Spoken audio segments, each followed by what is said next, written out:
আমি আইবিপিএস এর কথাই আমি বলছি, যে সংস্থা পরীক্ষা নেয় সেই সংস্থার ওয়েবসাইটেই আসে। আমরা শুধু ওকে এনগেজ করেছি for conducting the online examination. কিন্তু আপনি কিন্তু এক্সামিনেশন এবং পাবলিকেশন অফ ফাইনাল রেজাল্ট তো ওরাই তো মেম্বার না আইবিপিএস এর যারা মেম্বার নেই আইবিপিএস এর ওদের তো আমরা পাবলিশ করি। কথাটা হচ্ছে যে স্যার এক্সেস ডিনাইড হচ্ছে। প্রথম কথা, এক্সেস ফর দি রেজাল্ট যখন লগইন আইডি দিচ্ছে এটা ডিনাইড হচ্ছে। আপনি আপনার কাছে যখন আমরা প্রথম এসেছিলাম আমরা বলেছিলাম যে পরীক্ষাটা আমরা আমাদের ত্রিপুরা রাজ্যে নিন, আপনারা আমাকে অনেক কিছু বুঝিয়ে বলেছেন যে আমাদের এটার মধ্যে কোনো হাত নেই। স্টার্টিং ওইখানে মানে এক্সাম দেওয়ার ফিস থেকে শুরু করে রেজাল্ট পাবলিকেশন পর্যন্ত আইবিপিএস এর আন্ডারে চলবে, আপনারা নিজের মুখে বলেছেন। আর এখন আপনি বলছেন আমি আমার কথা একটাই, আইবিপিএস তো আপনাদেরকে নামগুলো পাঠিয়েছে, হ্যাঁ ওটা তো থ্রু মেল পাঠিয়েছে, তাহলে ওটাকে আপনি পাবলিশ করে দেখান।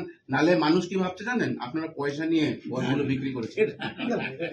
আর এটা কেন ভাবছে জানুন, ত্রিপুরার ইতিহাসে এরকম কখনো হয়নি যে কোনো থার্ড পার্টি পরীক্ষা নিচ্ছে। ত্রিপুরার ইতিহাসে এরকম কখনো হয়নি, কোনো থার্ড পার্টি পরীক্ষা নিচ্ছে, রেজাল্ট আউট করছে ডিপার্টমেন্ট। এবং ত্রিপুরা স্টেট কোঅপারেটিভ ব্যাংকে তো ফার্স্ট টাইম আইবিপিএস হচ্ছে, ওই জন্যই জিনিসটা একটু না স্যার, আইবিপিএস তো অন্যখানেও পরীক্ষা নেয়, আমরা তো অন্য ব্যাংকের সঙ্গে দেখেছি। আমরা আইবিপিএস এর সঙ্গে সকলেই অবগত আছেন যে কিছুদিন আগে 156টি পদে নিয়োগের প্রক্রিয়ায় পরীক্ষা হয়েছিল এই কোঅপারেটিভ ব্যাংকে, এবং আমরা তখনও জানিয়েছিলাম যে এই কোঅপারেটিভ ব্যাংকের নিয়োগে দুর্নীতি চলছে।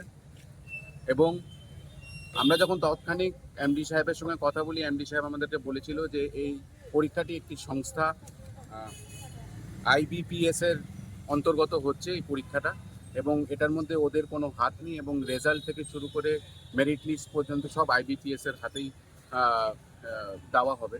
কিন্তু আশ্চর্যকর বিষয়, এই পরীক্ষা নিয়ে একটি প্রাণও গেছে আমরা জানি। এই পরীক্ষা রাজ্যের বাইরে তারা নেওয়ার সিদ্ধান্ত করেছিল, তখনও আমরা তখনও ত্রিপুরা প্রদেশ যুব কংগ্রেস প্রতিবাদ জানিয়েছিল এবং তার তীব্র নিন্দা করেছিল। এখন আমরা দেখেছি যে পরীক্ষার রেজাল্ট আউট হয়েছে, কিন্তু রেজাল্ট কোঅপারেটিভ ব্যাংকের মাধ্যমে রেজাল্টকে প্রেজেন্ট করা হয়েছে, এবং আইবিপিএস এর যে ওয়েবসাইট, সেই ওয়েবসাইটে গিয়ে যখন ছেলেমেয়েরা তাদের রেজাল্ট তারা কত পেয়েছে সেই মার্কস অবটেন করার জন্য অ্যাক্সেস চাচ্ছে, সেই অ্যাক্সেস ডিনাই করা হচ্ছে। আইবিপিএস এর তরফে কোনো রেজাল্ট অ্যাক্সেস দেওয়া হচ্ছে না, তার তীব্র নিন্দা জানাই। এবং আমরা যেরকম আগে বলেছিলাম যে এই ভ্যাকেন্সিগুলো পয়সার বিনিময়ে বিক্রি করা হয়েছে, এবং তার সঙ্গে এখানের যে চেয়ারম্যান আছে যিনি ভারতীয় জনতা পার্টির সদস্য, এবং ওনার মেয়াদ চলে যাওয়ার পরে এখনও উনি সেই বোর্ড অফ ডাইরেক্টরদের চেয়ারে বসে আছে, তা উনি এর সঙ্গে যুক্ত।